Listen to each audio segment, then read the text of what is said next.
I'm not gonna lie, I'm pissed, man. I'm pissed that SMU got dominated on the road by Clemson.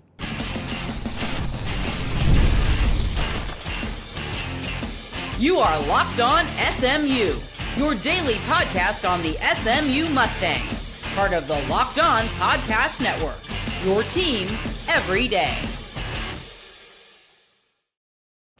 Well, that sucked. SMU falls by 4 on the road to Clemson in their first game after they become ranked for the first time in about a decade and after the big home win over North Carolina. And it was a hard watch. And obviously you want to credit a guy like Boopy Miller for the valiant effort that he put in down the stretch of that game, but even he didn't really look right at the beginning of it all. But ultimately, Clemson dominated this game for 2 reasons. That's ultimately what it was. Welcome to our Locked On SMU post-game reaction to the Mustangs losing to Clemson on the road. They are now 1-1 in conference play and now have a couple of days to nurse their wounds before they go to probably the toughest venue to play in as a visiting opponent, as they will go to Cameron Indoor and take on Duke on Saturday afternoon. But I said 2 things. 2 things during our episode earlier today. SMU would have to win the 3-point line and play at their own pace. I'll get to the 3-point line in just a second because, well, it kind of seemed like SMU won it, but it wasn't that much impactful. And it wasn't that impactful because Clemson dominated this game in terms of how it was played. In terms of how it was played, this was Clemson's game from the beginning. As a matter of fact, watching that game, I would have been shocked if SMU won it. Because Clemson did whatever it wanted to do. Whatever it wanted to do. They were comfortable in the half court. They got SMU playing in the half court. How many fast break opportunities did SMU get in this game? I'm not going to lie. I can't think of one just off the top of my head. I can't. This game was totally dominated by Clemson. And even when SMU started to speed it up just a little bit at the beginning of the second half, around that 16 to 14 minute mark where SMU went on that little burst to make it a 6-point game, Clemson calls a timeout, and then Clemson gets right back into doing exactly what it wants to do. I thought the broadcasting team did an excellent job of telling the story of this game and how Clemson wanted to play this game in the 60s. They absolutely wanted to.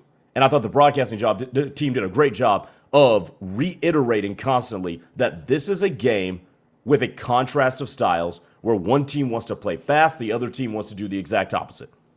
And it was Clemson dominating the pace of play that had SMU completely out of whack. And to me, it goes to a credit, first of all, to Clemson, of a veteran team. That's a veteran team with a bunch of older guys who have played a lot of basketball, and they're just going to be hard. It's just going to be tough to get them off their spot. It's going to be tough to get them off their spot. It's going to be tough to speed guys like that up. So on the one hand, you got to give credit to them. But on the other hand, if you're SMU, it just seemed like you never really had a chance to establish their up-tempo style pace of play because it just seemed like, I'm going to be frank, it seemed like they didn't have their legs today. And I know like you had cross-country travel and all that. They haven't played since Saturday. And it's not as if it was Saturday night. It was Saturday in the middle of the day. They had 3 full days off. Traveled and didn't have their legs underneath them. I don't even think they gave themselves a really good shot. And especially, I think that point gets underscored even more with the fact that they didn't even play good defense. Like, I mean, for real, they didn't play good defense. I mean, I know you're going to look at the box score and see that Clemson shot 43% from the field and 29% from three, and you're like, well, that's a good day. Holy fouls. I mean, my goodness. And a lot of times when you have a situation where your legs are underneath you, that'll show up in a lot of fouls. You'll get handsy, you'll start reaching, you won't be as adept getting into position as you normally are. And it showed. So they weren't ready to play, didn't have their legs underneath them, and they got outworked and out-hustled. I mean, how many times did those couple of big guys for Clemson, Waleed especially, I mean, Waleed was good. He was really good. But he just outworked SMU's bigs. Just outworked them. Godfrey just outworked him. Even on the perimeter with Porter and Hunter, leading the charge. Dude just outworked him. Just outworked, out-schemed, and out-executed. The execution part wasn't necessarily going to be in a schematic game plan. The execution part was who is going to make sure this game is played at our dictation. And that thoroughly was Clemson. It was a 4-point loss. I get it. So, if you see 4-point loss and you're like, well, they didn't really get dominated. No, this game was a domination. This game was a domination. Because SMU never was able to do anything it wanted to do. Were there guys that had good games? Yes. Boopie Miller continues to be one of the best scorers, if not the best scorer, in the ACC. That is true. Samet Igatolu, I thought had a good game. Double-double. Thought he was solid. Thought there were things he could do better, but I thought he was solid. It's about it. It's about it. We can go much more deeper into other players, and we're going to do so in just a second because the supporting cast had a really, really rough night. But ultimately, that game came down to exactly what I thought it would come down to. SMU never really made a bunch of impactful threes, and they did not win the pace of play at all. This game was played 100% of the time at the comfort level of Clemson. And that's ultimately why Clemson is now 3-0 in conference play, and SMU is going to have to figure something out real fast because they've got the Duke Blue Devils, who I don't know if you watched that game on Tuesday night, came all the way back from double-digit down to defeat Louisville. Duke's a solid team, a big team, a buttoned-up team, athletic, they can shoot. They are worthy of their number 6 ranking. It'll be interesting to see how SMU is going to fare going into Cameron Indoor after a loss like this. Coming up next, let's talk about this, though. The supporting cast just abruptly no-showed tonight. The wild card round is here, and FanDuel is officially in playoff mode. Every game day during the NFL playoffs, FanDuel is giving customers even more ways to get in on the action. Because right now, every NFL playoff game day, FanDuel users get a profit boost pack waiting for them inside the app. Each game day, you'll see a pack loaded with multiple profit boosts you can apply to the bets you like the most. Open your profit boost pack first thing on game day and see what you end up with. They let you lean into your game day instincts, whether you're backing momentum, defense, quarterback play, or even coaching. The boosts give you more juice on your bets you already like instead of forcing you to bet something new. So you make your picks, then apply the profit boost to go after even bigger payouts while the playoffs get rolling. Visit FanDuel, an official sportsbook partner of the NFL, and grab your profit boost pack every NFL playoff game day. We also got to talk about something that a lot of men don't want to bring up, but should. Stress from work, money, and life. It doesn't just switch off at night, and when it shows up at the worst possible time, Rugiet Ready is designed to help you take back control.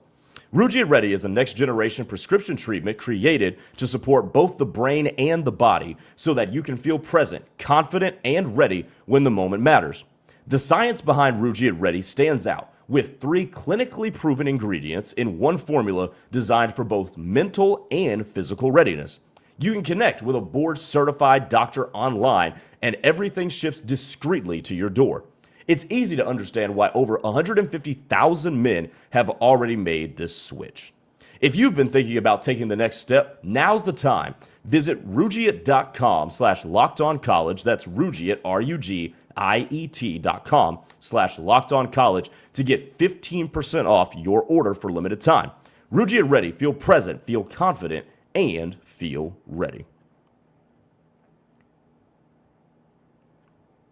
All right, another thing that we got to note from this game today was, sure, Boopy showed up.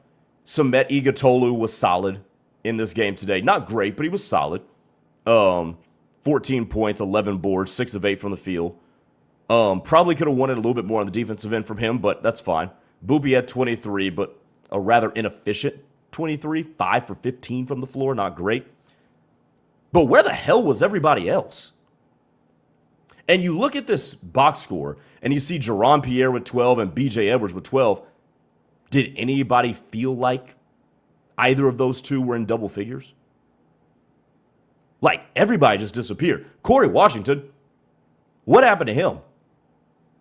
Foul trouble, never really got going offensively. And I think Corey is probably the one, BJ would probably fit into this as well. They are the ones that benefit the most from the up-tempo style of play that SMU wants to play basketball.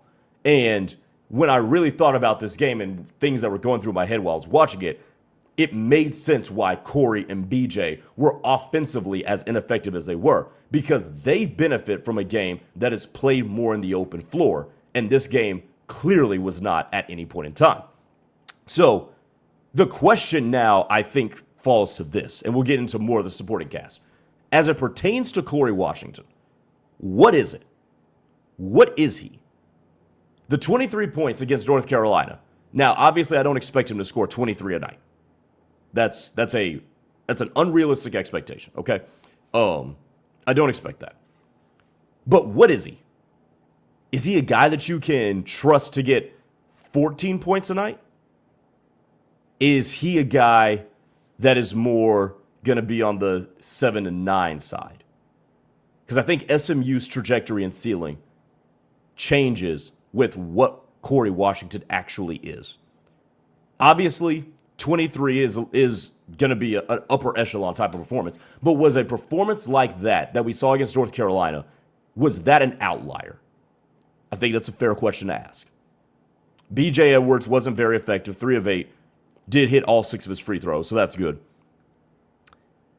Sam Walters stood out to me.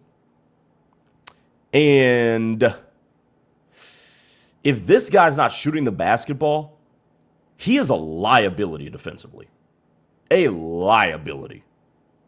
I mean, there's a couple times where guys back cut him in the first half.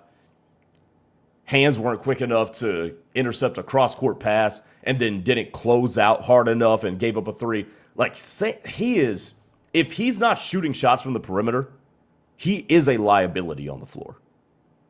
And obviously, if you're Andy Enfield, you want to get more guys in the game because, as we've talked about before this season, SMU is a pretty top-heavy team, especially when it comes to offensive production. It's a very top-heavy team. But if Sam's going to be in there, yes, you want him to shoot the ball, but he cannot be a traffic cone defensively. And I'm not talking about on-ball defense either. It's a lot easier to control, even if you give up some athleticism to certain guys on the floor. It's easy to control not getting back cut. And I believe he got back cut on like 2 of 3 possessions in a sequence in the first half. So that's a problem. Jermaine O'Neal Jr., I thought he gave him good minutes. I thought he was fine. Would like to see him be more assertive, but again, he's a young dude. But that is the next step for him. But ultimately, the supporting cast not being up to snuff falls on Jerron Pierre and Corey Washington. BJ is going to do BJ things. I would like to see him hit 1 or 2 more threes. But Jerron Pierre having just a not great game. I know he was 3 for 4 from 3. Again, watch the game. Wasn't very impactful for most of them. He had 1 big 3 in that second half when it looked like SMU was going to inch their way back. But he didn't have a good game. He'd tell you he didn't have a good game. And Corey Washington cannot throw up a goose egg and foul out. Can't happen. Cannot happen. So ultimately, you got two guys that you were really sure, okay, y'all played good. Boopy kept you in there and tried to will you back. But ultimately, this got to be more of a team thing. That was a team win against North Carolina. And today, a lot of the supporting parts that make up the team were MIA. And that's what it came down to, along obviously with the fact that this game was played at the pace of Clemson. Talk more about this thing tomorrow on Locked On SMU on our normal episodes. Appreciate you guys tuning into this Locked On SMU instant reaction as the Mustangs fall 74-70 at Clemson before they go on the road to Duke on Saturday. We'll talk to y'all tomorrow. Take it easy.